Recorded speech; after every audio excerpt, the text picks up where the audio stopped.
मयासुर ने आगे बताया, उसी दिन कैलाश पर्वत पर सुंदर रूपवती अप्सरा मधुरा ने एक मेढकी का रूप धारण कर लिया और अगले ही क्षण वो श्राप भोगने के लिए धरती लोक में भेज दी गई। यहाँ वो सरोवरों, तालाबों, जंगलों और जलाशयों में भटकती रही। ऐसे ही एक दिन भटकते भटकते उसका सामना एक विषैले सांप से हुआ जो उसको अपना शिकार बनाना चाहता था। उस सांप से बचने के लिए वो इधर उधर फुदक कर भागने लगी। भागते भागते वो सप्त ऋषियों के आश्रम में पहुंच गई। भयंकर जहरीले सांप से खुद की रक्षा करते हुए वो सप्त ऋषियों के आश्रम में बनी रसोई घर में जा छिपी। उसी रसोई घर में उसको आदि शक्ति माता पार्वती के श्राप से मुक्ति मिली। रावण मयासुर से मंदोदरी के पूर्व जन्म की पूरी कहानी सुनकर गंभीर हो गया था। वो चुपचाप सोच रहा था कि भला कोई इतना दुस्साहसी कैसे हो सकता है कि पिछले जन्म का बदला लेने के लिए प्रतिशोध की आग में जलता हुआ इस जन्म तक की यात्रा तय कर ले। वो इस बात से मन ही मन क्रोधित हो रहा था। उसने इस दुष्ट विश्वासुर को उसके दुष्कर्मों की सजा देने की ठान ली। उसने मन ही मन कहा, ये नाग बहुत हठी होते हैं, जन्मों जन्म तक अपने अंदर प्रतिशोध की ज्वाला को सुलगा कर रखते हैं, परंतु इस विश्वासुर को संभवतः ज्ञात नहीं है कि इस बार उसका पाला रावण से पड़ा है।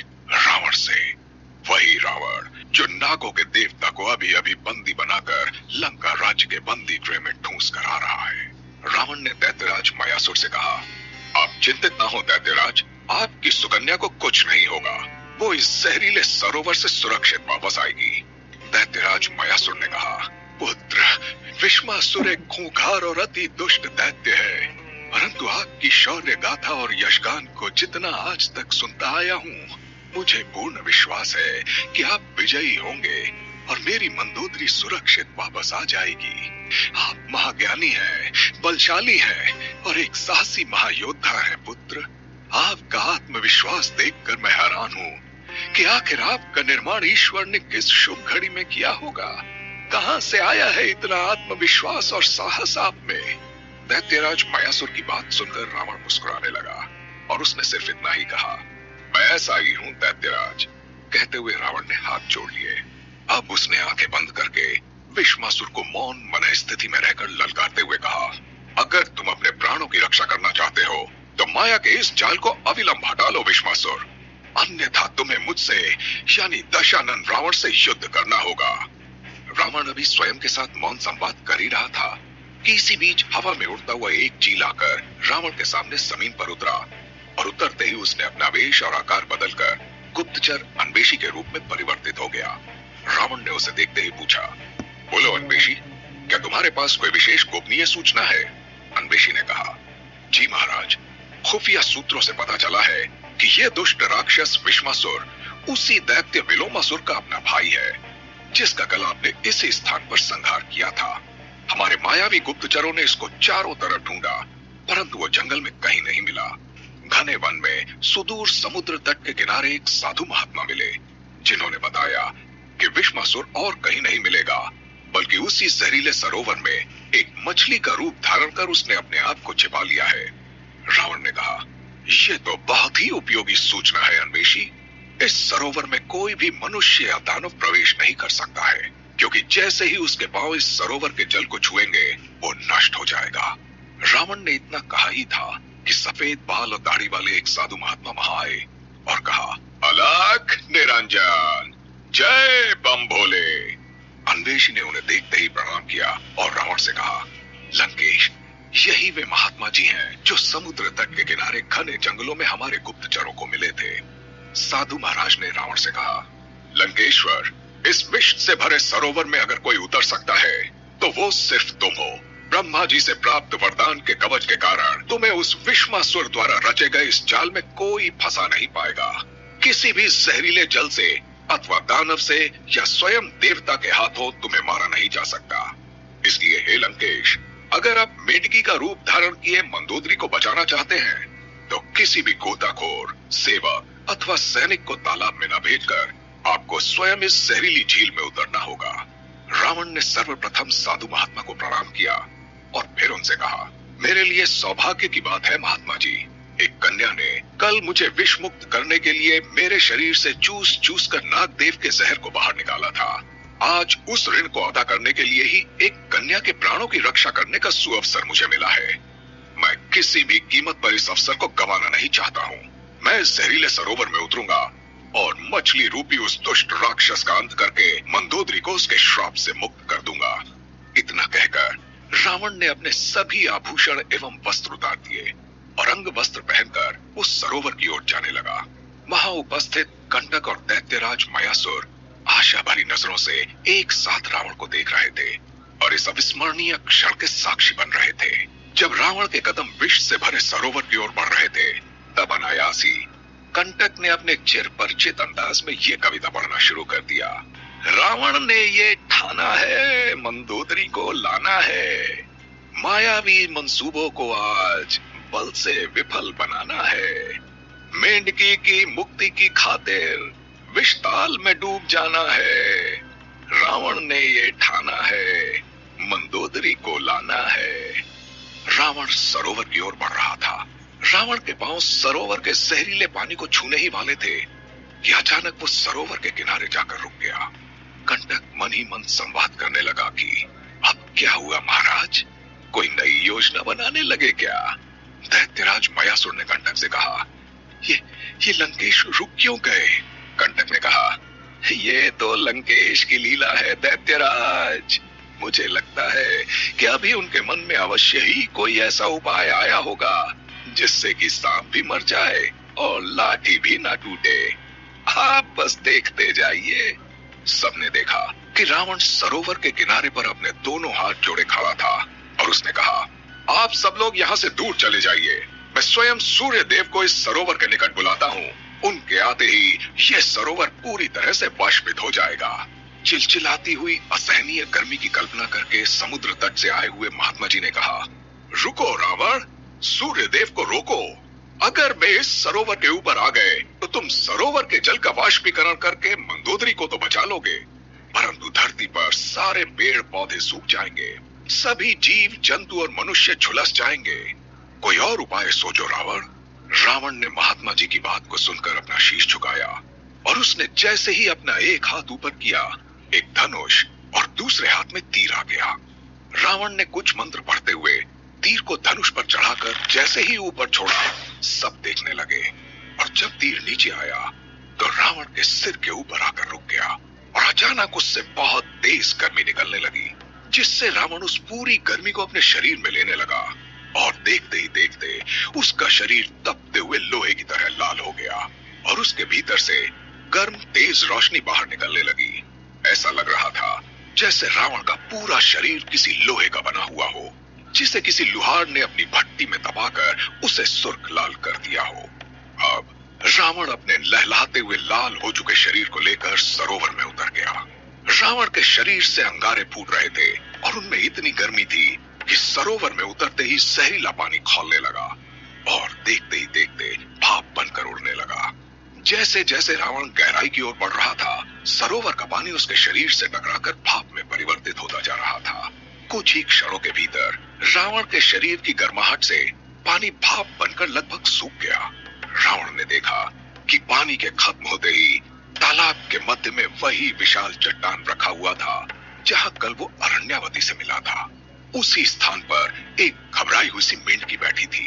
घबराहट में उसकी सांसें बहुत तेज चल रही थी। वहीं समीप में एक मछली पानी के सूखते ही तड़प रही थी। रावण को यह समझते देर न लगी कि ये तड़पने वाली मछली कोई और नहीं बल्कि वो दुष्ट राक्षस विश्वासुर ही है। रावण ने उस मछली को अपने हाथों में उठा लिया और कहा, मैं जानता हूं कि मत्स्यवेश में तुम कौन हो। विश्वासुर, विलोमासुर के भाई और मंदोदरी के पूर्व जन्म के शत्रु। जैसे ही रावण ने विश्वासुर का नाम लिया, वो मछली पूरी चपलता के साथ रावण के हाथ से छूट गई और दूर जाकर खड़ी हो गई।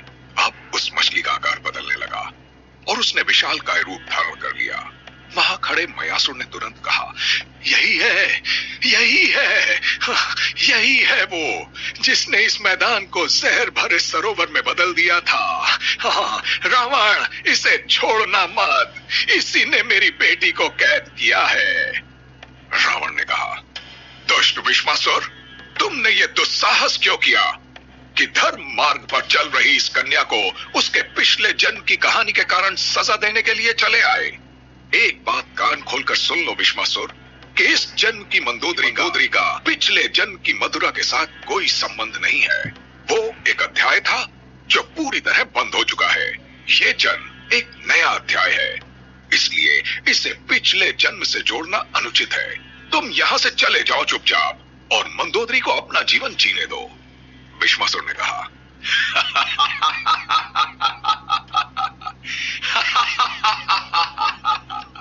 रावण, तुमने इस पूरी सृष्टि को बच्चों का खेल समझ रखा है क्या?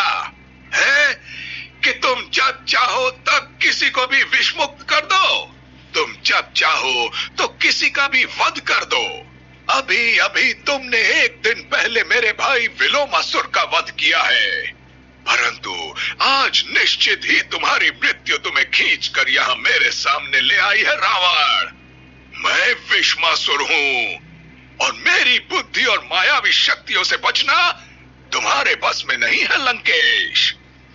इतना कहकर विश्वासुर ने रावण की ओर निशाना करके एक ऐसा तीर चलाया जो मायावी शक्तियों से निर्मित भ्रमजाल तीर था और तेजी से रावण की ओर बढ़ रहा था। तब रावण ने देखा उसकी आंखों के सामने अचानक दैत्य गुरु शुक्राचार्य की छवि नजर आने लगी। विश्वासुर ये भली भांति जानता था कि दैत्यों के कुल गुरु शुक्राचार्य को देख रावण उनके सम्मान में शीश झुका लेगा। तभी रावण ने उस भ्रमजाल तीर में दिख रहे कुलगुरु शुक्राचार्य की परछाई के सामने हाथ जोड़कर नमन किया और श्रद्धावश अपना शीश झुका दिया। बस इसी बात का लाभ उठाकर उस भ्रमजाल तीर से अचानक रस्सी निकली और रावण को चारों तरफ से बांधकर बंदी बना लिया। ये देखकर विश्वासुर ठहाके मारकर अट्टहास करने लगा। उसने उपहास के लहजे में कहा,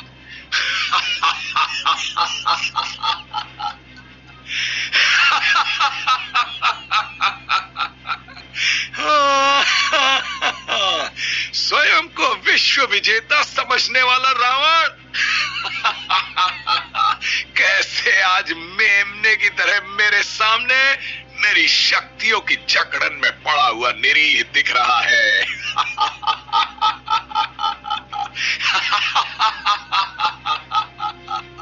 हे लंकापति रावण, तुझसे मैं यही कहूंगा कि इस वन की ओर मुड़कर भी मत देखो और वापस अपने राजमहल में लौट जाओ।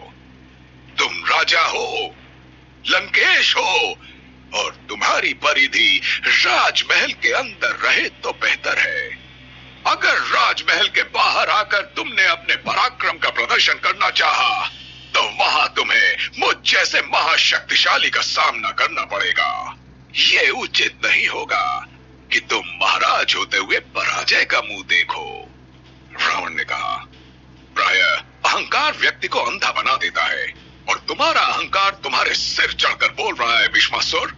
इतिहास इस बात का साक्षी रहा है, जिसका भी अहंकार उसके सिर चढ़कर बोलने लगता है उसका सर्वनाश होना निश्चित हो जाता है। मैं तुम्हारी भविष्यवाणी कर देता हूं, तुम्हारा भी संहार होगा यहीं इसी स्थान पर जहां कल तुम्हारे भाई विलोमासुर का संहार हुआ था। इतना कहने के बाद रस्सियों में जकड़े हुए रावण के मुखमंडल पर एक रहस्यमयी मुस्कुराहट तैरने लगी। रावण ने कंटक की तरफ देखा और उसकी मुस्कुराहट हंसी में बदल गई। दैत्यराज मयासुर भौचक गए थे। उन्होंने कंटक से पूछा, ऐसी विकट परिस्थिति में रावण मुस्कुरा क्यों रहे हैं? कंटक ने लंबी सांस ली और कहा, लंकेश की लीला है, वे ही जाने। जो अद्भुत शक्तियों का स्वामी है, जो अजय है, जिनसे बड़ा न कोई ज्ञाता है और न कोई पराक्रमी, उसको रस्सियों से बांध कर रख दिया जाए तो वो मुस्कुराएगा नहीं तो और क्या करेगा प्रेतराज। देखिए लंकेश ने ये क्या कर डाला। दैत्यराज मयासुर और साधु महात्मा अवाक होकर रावण को देखने लगे।